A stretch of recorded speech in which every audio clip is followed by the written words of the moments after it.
Մենք նորարարական գործիքներ ենք կիրառում կենսաթոշակների բարձրացման հասնելու համար։ Մինչ Հայաստանի իշխանությունները թմբկահարում են, թե անկանխիկ վճարումների դիմաց կատարված հետվճարի տեսքով բարձրացնում են թոշակները, թոշակառուներից շատերը շարունակում են առևտուր անել կանխիկ գումարով, ըստ էության մնալով առանց թոշակի բարձրացման։ Ես մի անգամից քարտից իմ թոշակը վերցնում եմ, ես սանգրագետ կին եմ, էլ չեմ կարա մի քիչ շաքարով հիվանդ եմ, մոռանում եմ, որտեղ դրի, ինչ արի, անկամ վերցնում եմ գումարս, մի հատ հաց եմ առնում, այդ մի հատի համար թոշակի քարտը տամ, չեմ կարում, էլի կողնորոշվի։ Երբ որ թոշակը ստանում եք կանխիկ Կանխիկով, անպայման։ Իսկ ինչի քարտով չեք օգտվում։ Ձեռք չի տալիս։ Կանխիկ։ Երբ որ թոշակը ստանում եք կանխիկացնում եք։ Այո։ Քարտով եք վճարում թե Ոչ, ես կանխիկ, Իսկ ինչի չեք օգտվում քարտով։ ես չեմ վստահում ոչ մի։ Քարտով բանկոմատից ստանում եմ։ Առիթը օգտագործելով ուզում եմ նրանց բոլորին կոչ անել, հատկապես նրանց, ովքեր որ իրենց կենսաթոշակ եւ նպաստը ստանալիս գնում եւ միանգամից կանխիկացնում են այդ գումարը եւ ըստ էության կանխիկ են առևտուր անում, դա չանել։ Ինչու են թոշակառուները նախընտրում կանխիկ վճարումները, ասում են սուպերմարկետներում ու խանութներում, օրինակ միրգ ու բանջարեղենը շատ ավելի թանկ է, քան շուկայում, որտեղ անկանխիկ վճարումները միշտ չեն հասանելի։ Բացի այդ, կանխիկով վճարումն իրենց համար ավելի հեշտ է, վստահելի։ Ոչ բոլորը կարող են օգտվել թվային բանկիկի ծառայությունների ու օրվա մեջ մի քանի անգամ ստուգել, որքան գումար մնաց իրենց հաշվին։ Խանութում թանկ է ամեն ինչը։ Ես չեմ կարող խանութից ամեն ինչ գնել։ Ես շուկա եմ գնում գյուղացիներից Էժան ապրանք եմ առնում, էժան ուտելիք, որ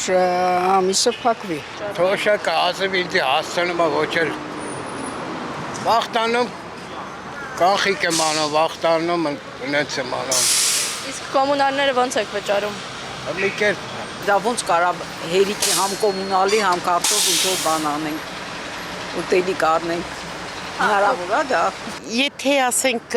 ակցիայել մենք սուպերմարկետներ, եթե չէ փոքր խանութներին հաց է, սմետան տվարոք ինչ պետք է առնենք ցավտան 35000 ստացող թոշակը։ Ես կարող եմ տամ պրավիզները առնեմ կամ որտեղից առնեմ, մի ժամվա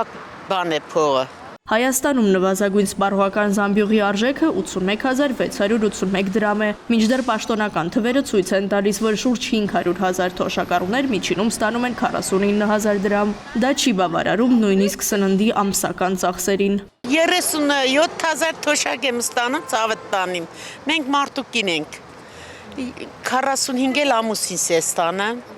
Կանխիկ մուծում ենք չեկերը վերցնում ենք սովորական։ Դուք ավելի շատ փոքր խանութներում եք գնումներ կատարում թե սուպերմարկետում։ Որտեղ պատահի, որտեղ էժանա։ Գումարը անհրաժեշտ է, թոշակը էլ չեն տալի, որ բան անես, ոնց ասած, էկոնոմիա անես։ Դրա համար կանխիկ են վերցնում, որ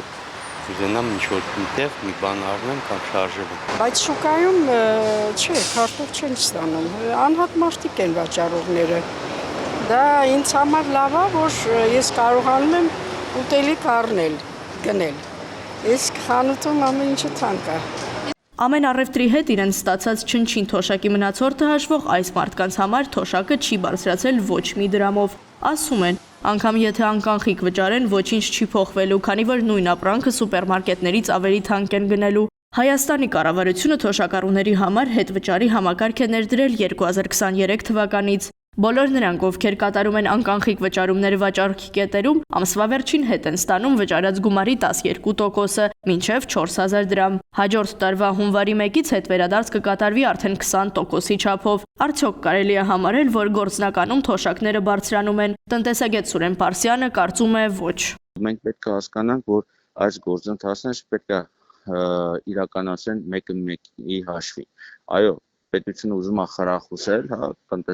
մարդկանց, որ անկանխիկ անեն, դա պետք է լինի այդ գործիքներ, բայց դրան զուգահեռ պետք է բարձրացնել նաև թոշակի այսպես մակարդակը, շեմը, ոչ թե հույսը դնել այսպես քեշբեքերի վրա։ Տնտեսագետը կարծում է, որ հետվճարի ինստիտուտը արդեն իրեն չի արդարացրել։ Ըստ նրա հետվճարի հետ զուգահեռ իշխանությունները պետք է ապրանքների թանկացմանը համապատասխան ուղղակիորեն բարձրացնեն թոշակները։